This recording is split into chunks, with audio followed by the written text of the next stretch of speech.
Will I get over it? No. But life goes on.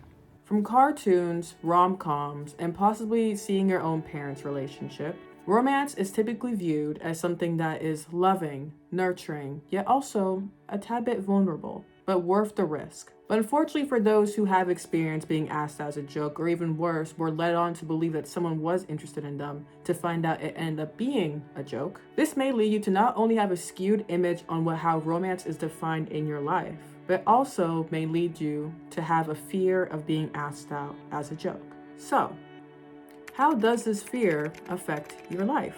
Well, according to Losing Trust in the World, this fear can result to you experiencing these 5 stages. Starting with stage number 1, shock. Someone comes up to you to ask you out, but the way they ask you out seems off. Their friends are laughing in the background. They're not looking at you too kindly as they're asking you out. Actually, they are looking at you with more of a sinister smile, smirk even. And just the entire ordeal just feels weird.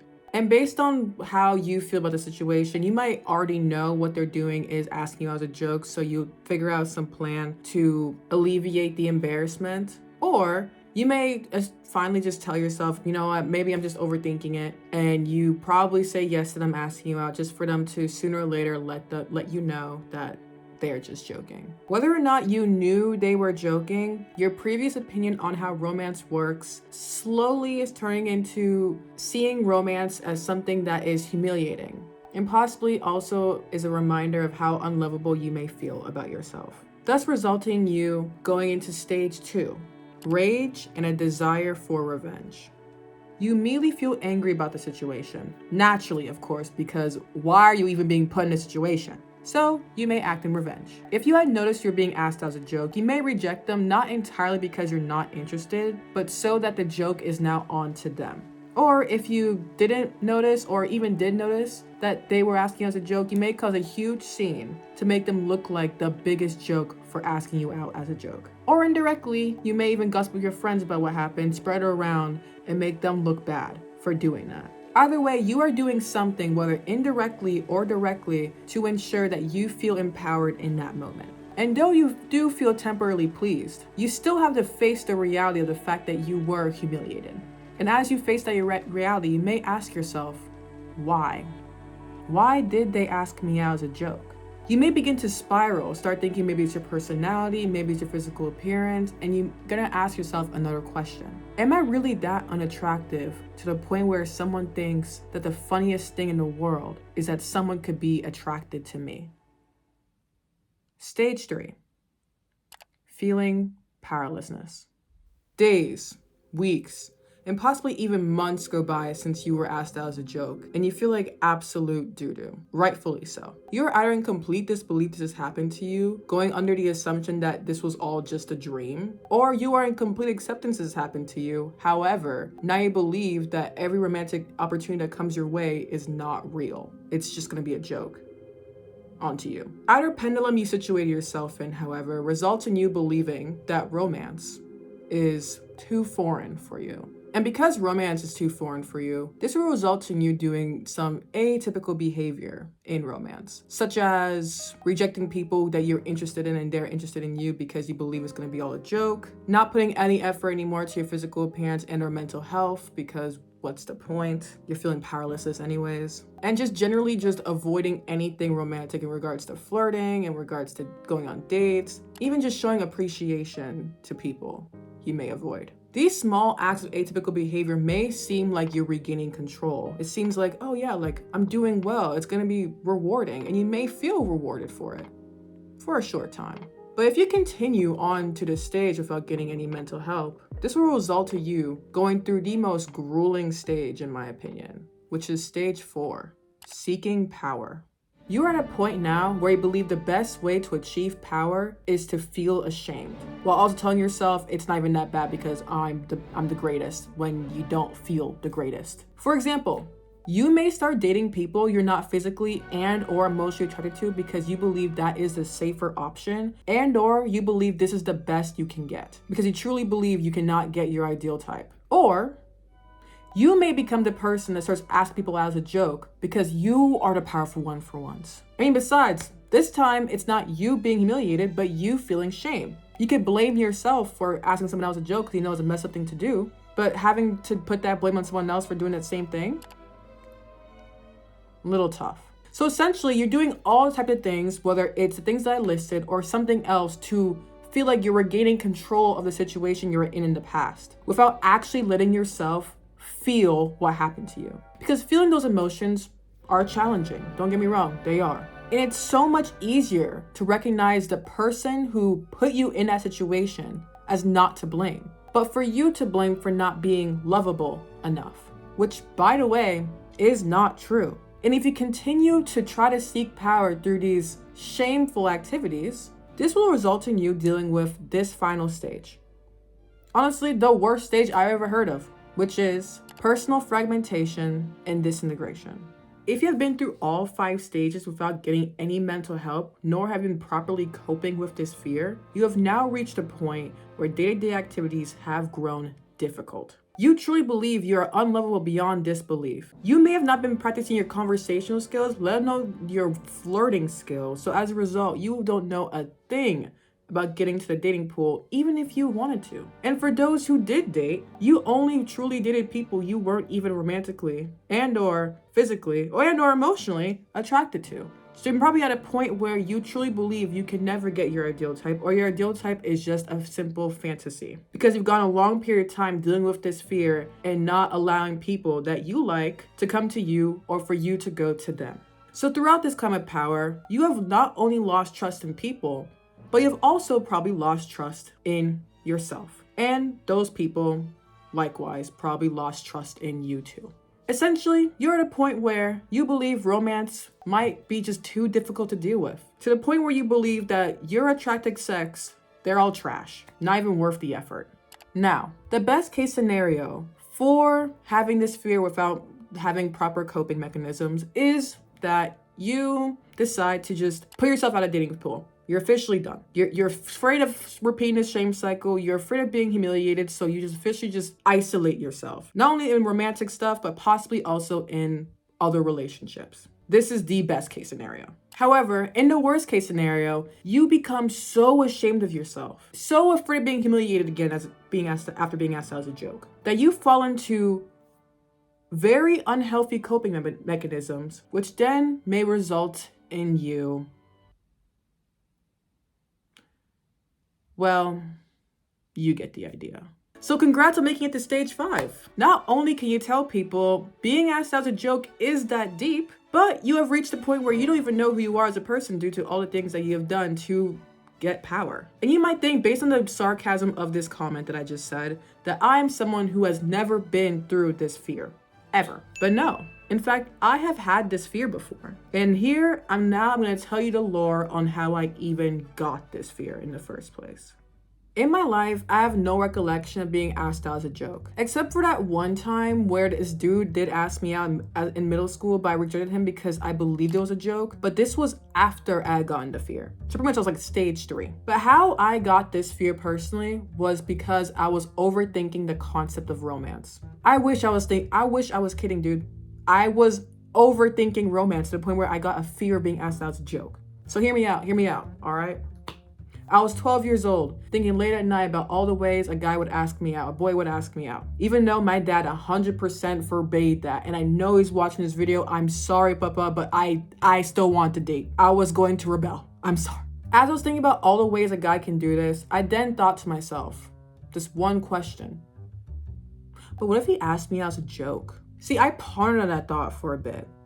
Really rested that thought in my mind to the point where it became a fear. And it did not help that throughout my entire high school experience, not only was I not experiencing any romance, but I was experiencing a ton, and I mean a ton, of romantic rejection. All right, I was a little chopped and treated as such. Now, how does this fear personally affect my life? If a guy I was interested in showed obvious romantic feelings towards me and showed it obviously through action, I would just assume I'm reading too into it, or he's trying to embarrass me somehow, because why is he interested in me? If I ever thought about flirting with a guy, the first that would come to my mind is not a good idea, because what if he then realizes, okay, I'm interested, so then he's gonna now ask me out as a joke. Or even worse, I flirt and then he laughs at my face. And both scenarios did not sound great to me, so I'll never flirt. Furthermore, whenever I even sensed a guy was interested in me, the 3 steps that I would take is get excited, of course, get a little scared wondering what, but and I ran away. You see, the only strength this fear has ever given me is being able to have the goal, the strength to reject guys who I'm not interested in. However, the greatest weakness of having this fear is having a hard time believing that any guy that I was interested in was even remotely interested in me. And as a result, I did atypical things in romance. And not only did I do atypical things in romance, but I did very odd things in my day-to-day activities due to this fear. This fear of intimacy pretty much was so bad to the point where I couldn't even cry by myself. I felt like I had to hold it in because I had to be the strong one. I had to feel powerful because this fear makes me feel so powerless. I would sometimes even avoid confronting my friends on issues because I was scared that I would cry in their face and then they would reject me and be like, oh my God, she's so weak for this. Like, we're no longer friends with her. I was so scared that that would happen to me, even though that was just something I made up in my mind and obviously wouldn't happen. I would even avoid telling my friends unless I was belligerently intoxicated how much I appreciate them as a friend, out of fear. Out of fear that if I even showed them platonic love, I would be rejected. So my fear of romance even got into platonic love. Crazy.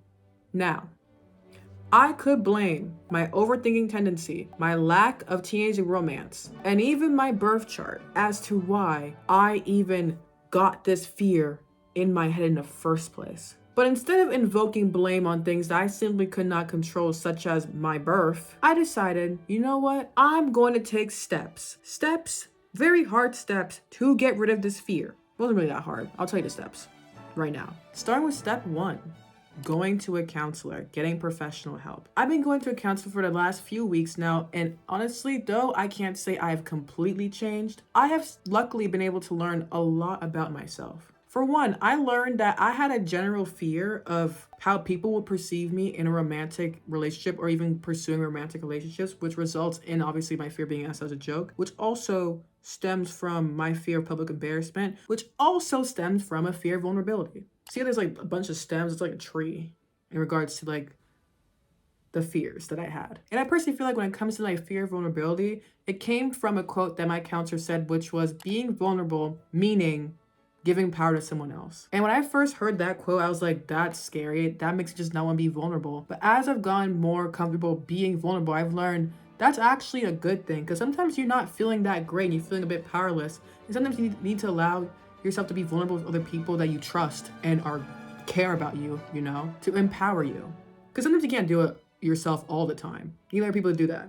Honestly, being in counseling has taught me to express all of my emotions, including sadness, vulnerability, without much fear. I just much fear. I'm finally able to talk about my issues with my friends without feeling like I'm gonna be rejected. And also, I feel like I'm able to express my platonic appreciation towards my friends without that feeling of they're gonna reject me, they're gonna think I'm weird. No, I've learned, no, they're not gonna do that. And I'm really happy that I haven't experienced it. Even if I did, I feel like I wouldn't take that personally because I'm like, hey, you might not like it, but my other friend will. The next thing I did while going through counseling to get rid of this fear is what I like to call, well, everyone calls it this, rejection therapy. Actually allowing myself to have crushes on guys and also allowing myself to put myself out there when it came to romantic endeavors, regardless of my fear. I would approach not only guys I thought, you know, we're kind of good looking and want to get to know in a romantic sense, but also approach guys and girls alike to become friends with them as well. Because I was scared of becoming friends with new people too. The fear was bad. I'm telling you, the fear was bad. I pretty much allowed myself to go through the possibility of getting rejected. And honestly, through this little experiment that I was doing, not only was I surprised about how many friends I ended up making in the process of this, I was like, wow, people actually want to be my friend. Oh my God, this is so cool and rewarding. But when it came to romantic endeavors, I think this screenshot really captures how that's been going. Did that experience hurt a little bit? I'm not gonna lie, yeah, it hurt. But would I do it again with a different person, of course? Would I do it again? Yes. Yes, I would. Because I wasn't laughed at. I wasn't treated like doo-doo at all. I was just rejected. And yeah, it hurt, but I allowed myself to feel the disappointment, the sadness, and whatever. And then I let it go. That's what rejected therapy really taught me. It's just like, hey, rejection hurts. Feel that emotion, then let it go. Besides, through this experiment of mine, I made a bunch of new friends. I made a bunch of cool new friends that I get to hang out with and speak to as much as I want, as much as they want to as well. So though I was rejected in romance, when it came to friendship, you can't tell me I'm not goated. Even with romance, you can't tell me I'm not goated for even trying.